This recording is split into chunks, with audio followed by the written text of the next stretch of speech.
ആദ്യം ചെമ്മീൻ വേവിച്ചെടുക്കാം. അതിനായിട്ട് ചട്ടിയിലേക്ക് ചെമ്മീൻ ഇട്ട് കൊടുക്കാം.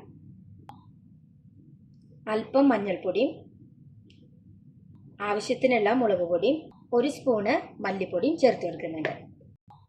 ആവശ്യത്തിനുള്ള കറിവേപ്പിലയും 2 പച്ചമുളകും ഇട്ട് കൊടുക്കുന്നുണ്ട്.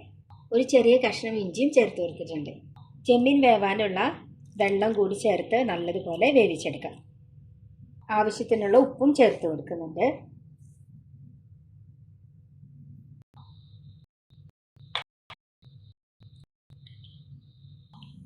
ആവശ്യത്തിനുള്ള പുളിവെള്ളം കൂടി ഇതിലേക്ക് ചേർത്ത് കൊടുക്കാം.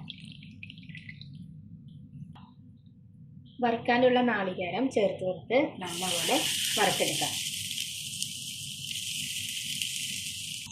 കുറച്ച് കറിവേപ്പിലയും ചേർത്ത് കൊടുക്കാം. നാളികേരം ഇതേ വറവ് വന്നാൽ മതി. ഇത്രയും വറുത്തതിന് ശേഷം അരച്ച് കറിയിലേക്ക് ചേർക്കാം. അരപ്പ് കറിയിലേക്ക് ചേർത്ത് കൊടുത്ത് നല്ലതുപോലെ ഇളക്കിയെടുക്കാം.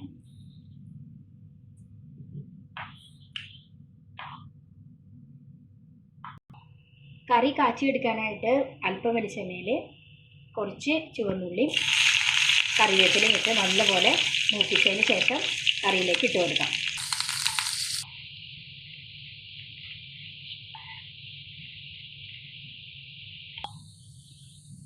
വറുത്തെടുത്ത ഉള്ളി ഇതിലേക്ക് ചേർത്ത് കൊടുക്കുന്നുണ്ട്.